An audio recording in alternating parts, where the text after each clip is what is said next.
नमस्कार, मैं ज्योति श्रीवास्तव। आप देख रहे हैं सी न्यूज़ भारत। वक्त हो चुका है यूपी बुलेटिन का, जिसमें बात होगी फर्रुखाबाद की, जहां नवागत जिलाधिकारी डॉक्टर अंकुर लाठर ने कलेक्ट्रेट पहुंचकर जिला कोषाधिकारी कार्यालय में पदभार ग्रहण किया। आगे बात करेंगे कन्नौज की, जहां सिपाहियों के लिए बनाई गई नई बैरक का पुलिस अधिकारियों ने निरीक्षण किया। ऐसी तमाम खबरों पर विस्तार से डालेंगे नजर। फर्रुखाबाद नवागत जिलाधिकारी डॉक्टर अंकुर लाठर ने मंगलवार को कलेक्ट्रेट पहुंचकर जिला कोषाधिकारी कार्यालय में पदभार ग्रहण किया। पदभार ग्रहण करने के बाद उन्होंने पत्रकारों से औपचारिक रूप से बातचीत की और प्रशासनिक प्राथमिकताओं को स्पष्ट किया। जिलाधिकारी ने कहा कि शासन की प्राथमिकता वाली योजनाओं के प्रभावी क्रियान्वयन के साथ साथ IGRS के निस्तारण पर प्रभावी क्रियान्वयन के साथ साथ निस्तारण पर अधिकारियों को विशेष ध्यान देना होगा। उन्होंने स्पष्ट निर्देश दिए कि किसी भी स्तर पर लापरवाही बर्दाश्त नहीं की जाएगी। राजस्व वादों को लेकर उन्होंने कहा कि वर्षों से लंबित मामलों को अधिकारी गंभीरता से लेकर शीघ्र निस्तारित करें, जिससे आम जनता को राहत मिल सके और न्याय प्रक्रिया में तेजी आए। इस तरीके से कार्यों का क्रियान्वयन रहेगा।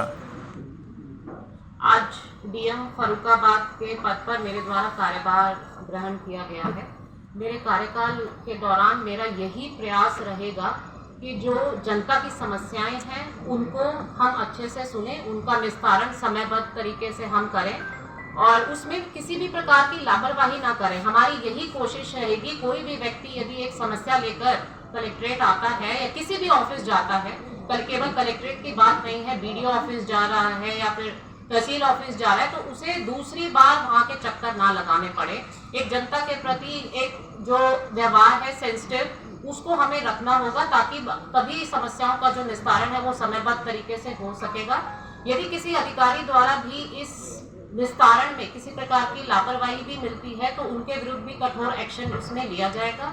उसके अलावा सभी को अपने क्षेत्र में निकलना होगा, फील्ड विजिट्स करनी होगी, केवल ऑफिस में बैठ के कार्य नहीं किया जा सकता। मेरा पूर्ण प्रयास रहेगा कि मेरे साथ साथ मेरे नीचे जितने भी अधिकारी हैं, तहसील लेवल के, ब्लॉक लेवल के, वो सभी क्षेत्र में निकले और जो क्षेत्र में हमारे कार्य चल रहे हैं, जो हमारी स्कीम्स इम्प्लीमेंट हो रही हैं, उनको अच्छे से निरीक्षण करें और उसके हिसाब से अपने आगे की कार्रवाई करें।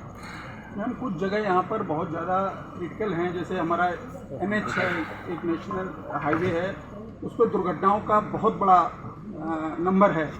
उस पर अभी तक काम नहीं हो पाया, यहाँ तक कि मंत्री जी इस पर कह गए थे लाइट जलाने के लिए, वो लाइट अभी जल नहीं रही है और वो बहुत ऊबड़ खाबड़ है। दूसरा, कई बड़ी योजनाएं जो 5 करोड़ से ऊपर की हैं वो भी अभी लंबित पड़ी हुई हैं। जैसे हमारा ट्रामा सेंटर है, वो अभी लंबित है, करीब 20 से 1 महीने से ज़्यादा हो गया उसको। और ऐसी योजनाओं को जो जनता से सीधी जुड़ी हुई हैं उन पर अगर हम लोग फोकस करेंगे तो शायद कुछ जनपद में बेहतर होना शुरू होगा। देखिए, आपने बिल्कुल सही कहा। जो रोड ट्रैफिक एक्सीडेंट होते हैं वो एक बहुत ही सेंसिटिव चीज़ है क्योंकि उसमें व्यक्ति या तो बहुत गंभीर इंजरी आ जाती है, चोट लग जाती है या फिर अपनी लाइफ लूज कर देता है।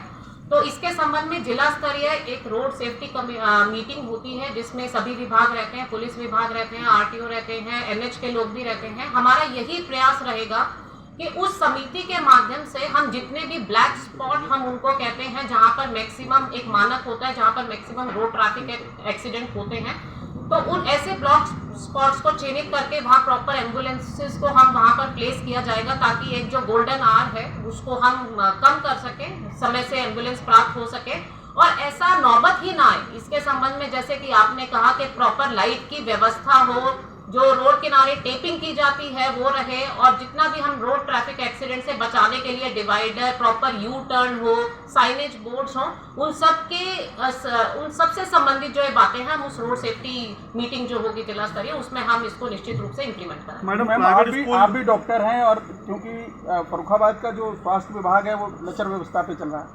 तो जनता उम्मीद करेगी कि आप शायद इसमें कुछ ताकत भर पाएँ और लोगों को सही समय पर सही इलाज मिल पाए। देखिए, जो स्वास्थ्य सुविधाओं में CMO मुझे लगता है कि देख रहे होंगे, बट जो भी मेरा एक्सपीरियंस है मेडिकल का, मैं ज़रूर उसको सहयोग देने की कोशिश करूंगी कि उससे जनपद में स्वास्थ्य सेवाओं में कुछ सुधार आ सके।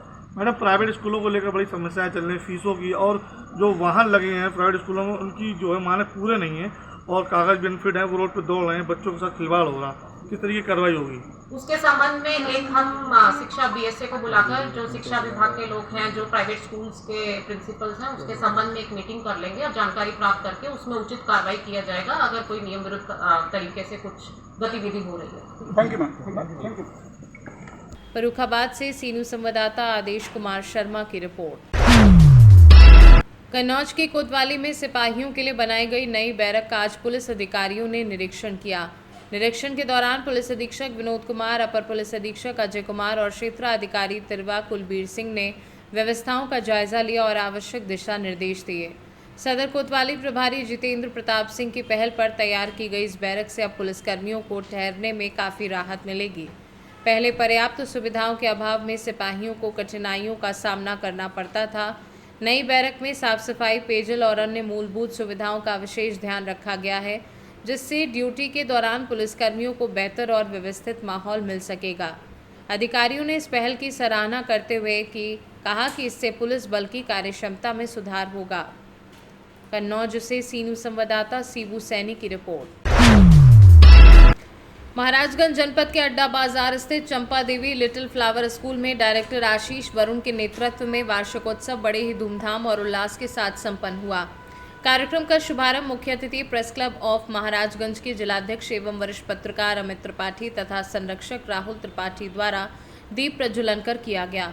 इस अवसर पर बच्चों ने रंगारंग सांस्कृतिक कार्यक्रमों की मनमोहक प्रस्तुतियां दी, जिन्हें उपस्थित अभिभावकों और अतिथियों ने खूब सराहा।